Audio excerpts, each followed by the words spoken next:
ആദരവായ റിപ്പോർട്ട് 30 ദിവസം കഴിഞ്ഞിട്ട് SIT കൊടുക്കുന്നത്.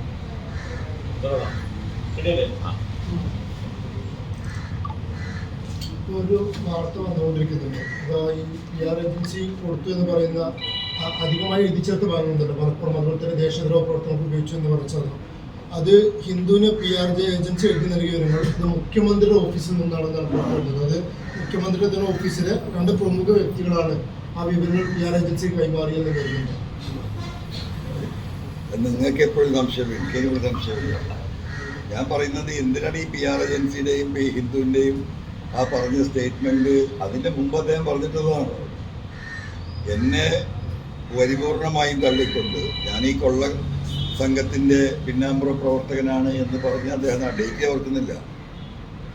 ആ പത്രസമ്മേളനത്തിൽ വളരെ കൃത്യമായി അദ്ദേഹം പറയുന്നുണ്ട്, മലപ്പുറത്താണ് ഈ 121 കിലോ പിടിച്ചത്, 127 കേസ് പിടിച്ചത് എന്ന് നന്നായി വ്യക്തമാക്കുന്നുണ്ട്. ഇത് രാജ്യദ്രോഹ പ്രവർത്തികൾക്കാണ് പോകുന്നത് എന്ന് അദ്ദേഹം അന്ന് കേരളീയ സമൂഹത്തോട് ഓപ്പണായിട്ട് പറഞ്ഞതാണ്.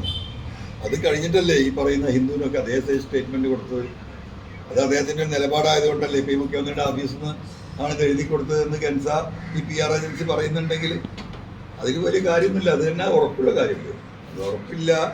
ഇപ്പം ഇതൊരു ചർച്ചയായപ്പോൾ അതൊരു നാടകമാക്കി മാറ്റുന്നത് ആരാ? മുഖ്യമന്ത്രിയുടെ ഓഫീസ് തന്നെയാണ്. അതിന് നിങ്ങൾ ചോദിച്ച ചോദ്യങ്ങൾക്ക് വല്ല ഉത്തരവും കിട്ടിയോ?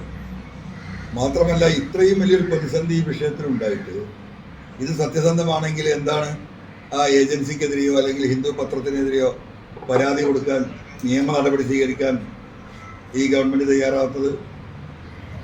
എന്തുകൊണ്ടാണ് ആ റെക്കോർഡ് CMന്റെ PRDയുടെ കയ്യിലും ആ റെക്കോർഡുണ്ടല്ലോ, അദ്ദേഹം കൊടുത്ത ഇൻ്റർവ്യൂവിൻ്റെ ആ റെക്കോർഡൊക്കെ പുറത്തുവിടാത്തത്? മൂന്നാമത്തെ കാര്യം, രാവിലെ 5 മണിക്ക് അച്ചടിച്ചിറങ്ങിയ പത്രം ഇന്ത്യ രാജ്യം മുഴുവൻ എല്ലാവരുടെയും കൈകളിലെത്തി. അന്ന് രാത്രി മുതലക്കുളത്ത് വെച്ച് ഞാൻ ഈ പത്രം ഉയർത്തിപ്പിടിച്ച് ചോദ്യം ഉയർത്തി. അതും കഴിഞ്ഞ് പിറ്റേ ദിവസവും ഏകദേശം ഉച്ചയോട് കൂടിയിട്ടാണ് ഇങ്ങനെ ഒരു അബദ്ധം പറ്റിയതായിട്ട് CMOയിൽ നിന്ന് പറയുന്നത്. ഇതൊക്കെ നാടകം. വെറുതെ നമ്മളതിനെ ചർച്ച ചെയ്ത സമയങ്ങൾ എന്നെ കാര്യമില്ല. കേരളത്തിലെ സാധാരണക്കാരായ അത്യാവശ്യം എഴുത്തും വായന അറിയുന്ന കോമൺ സെൻസിലെ എല്ലാ മനുഷ്യർക്കും മനസ്സിലായിട്ടുണ്ട്. അത് മാത്രമല്ല, 21-ാം തീയതിയാണ് മുഖ്യമന്ത്രി വാർത്താസമ്മേളനം ആദ്യമായിട്ട് സ്വർണ്ണക്കാർക്ക് എന്നോട് പറയുന്നത്. ഇവിടെ 29-ാം തീയതി ഹിന്ദുവിന് കൊടുക്കുന്ന അഭിമുഖത്തിലാണ് ഇത്തരത്തിൽ മലപ്പുറം എന്നുള്ള ദേശവിരുദ്ധ പ്രവർത്തനം എന്നുള്ള വാക്കുകൾ ഉൾപ്പെടുന്നത്.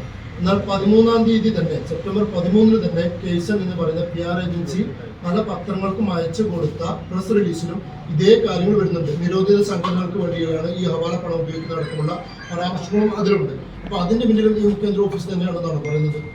ഇല്ല, മുഖ്യമന്ത്രിയുടെ ഓഫീസല്ലാതെ പ്രതിപക്ഷ നേതാവിൻ്റെ ഓഫീസ് ഈ വിഷയത്തിൽ ഇടപെടേണ്ട കാര്യമില്ല.